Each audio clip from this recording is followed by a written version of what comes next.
everyone. My name is Ananya, and I'm a functional nutritional therapy practitioner. I'm based in Bangkok. And today, I'm so excited to introduce you to Sarah. She's also an FNTP.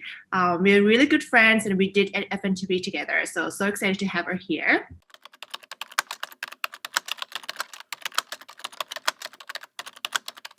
Okay, this is my favorite question because I see a lot of women around me struggling with that. I know, we've seen women across age groups, whether it's our age, or, our mother's age. We are struggling with hormonal issues, whether it's irregular period, PCOS, fertility, PMS, pre-menopausal, menopausal issues, etc. From your experience as an FNTP, what do you see as the biggest problems, and what would be your recommendations for each of these, different age group of women?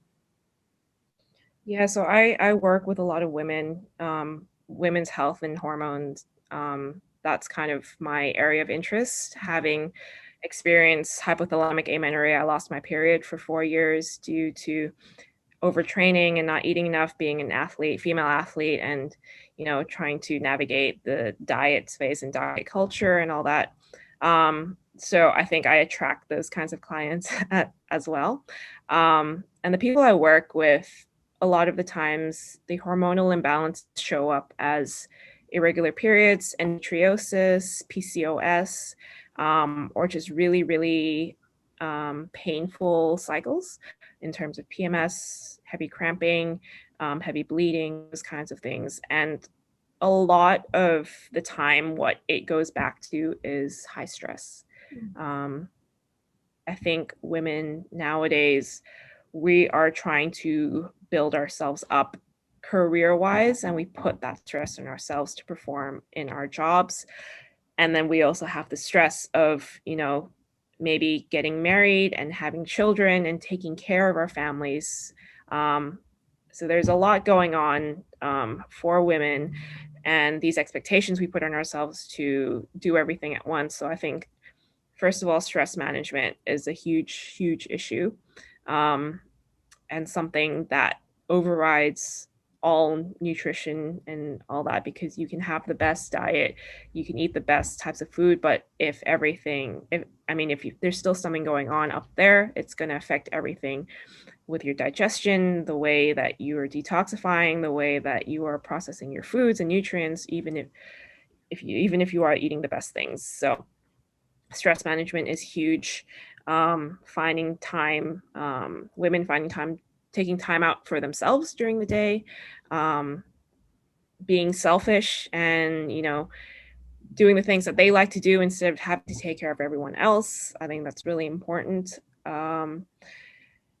In terms of nutrition, I think overall calorie intake, I've seen that women are just not eating enough food, for the most part, especially active women.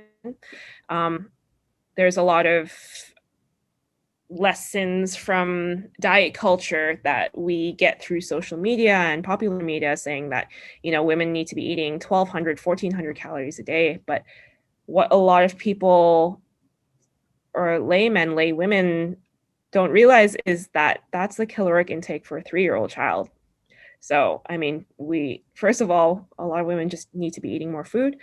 That will also help with, their stress, their lifestyle, active lifestyle, helping their body feel safe.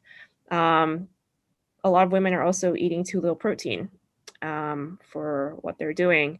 Again, this comes from social media and popular media saying that, women shouldn't eat as much meat. And then, of course, now plant-based eating is becoming more popular. So women are veering away from animal products, eating more plant-based, and then their protein intake gets lower once again. So it's really educating people about the importance of protein, those being the building blocks for everything that goes on in our bodies, not just building muscle, because people think that, if I eat too much protein, I'm going to get too muscular, I'm going to look like a man, that kind of thing. So just educating people and trying to, set aside that fear of becoming too bulky as a woman. And then the third thing I've realized is that a lot of women are scared of eating fat still.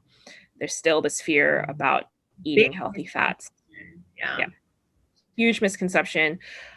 It's been a long time now that it's been in diet culture saying that you should go low fat, especially to lose weight and all that. I mean, a lot of women are still that mentality of like, I need to lose weight. I still need to last 5 kilos kind of thing. So they cut all the fat out of their diet, and then this wrecks their hormones because they don't have the building blocks. You know, one, they're not eating enough protein, so they're not getting the cholesterol from the animals, the animal products, and then two, they're not adding in any other fats in their diet. So, you know, that's where we see a lot of one, digestive issues, and because of the digestive issues, hormonal imbalances, especially in terms of estrogen dominance and inflammation. So women aren't getting enough omega-3s to, you know, balance out their inflammation in their body. And lastly is gut health. So one, because they're eating too little, their body can't process their food. They're not eating the right macronutrients to support digestion in the first place. And three, they're so stressed out and they're so busy that their digestion's just gone off the rails, and they're bloated, they're constipated, they have all these food intolerances. So I think first of all is stress management, just slowing down, taking time out, and taking the time to enjoy your food is really important. Wow, you hit all the key points. Yeah, definitely. And in terms of fat, I just want to add a little bit because fat is really important to the hormone, and in Asia, actually, we do have a wide variety of good fat to select from. Like, I was just on a trip with my dad and his friends who are doctors, and one of them actually does a lot of research in terms of fat sources and what are the good fat sources for the Thais. And this might be applicable to some of our neighboring countries, but he said that, in Thailand, really, really good fats are so native to our culture, which are coconut fat and animal fat, and these two, and an animal fat, a lot of people thought, it's really bad for you, but actually it's much better than some of the other fat. So educate yourself about what are really, really the true, good sources of fat. And sometimes it's closer than you think, it's the local ingredients and not the imported ones. Yeah, absolutely. And this goes back to learning about our culture and learning about our heritage and what our ancestors or what our grandparents, what our parents used to cook with, instead of this is a problem that I have with the government guidelines here, is that they promote things like canola oil and all that as being healthier, and vegetable oils as being healthier.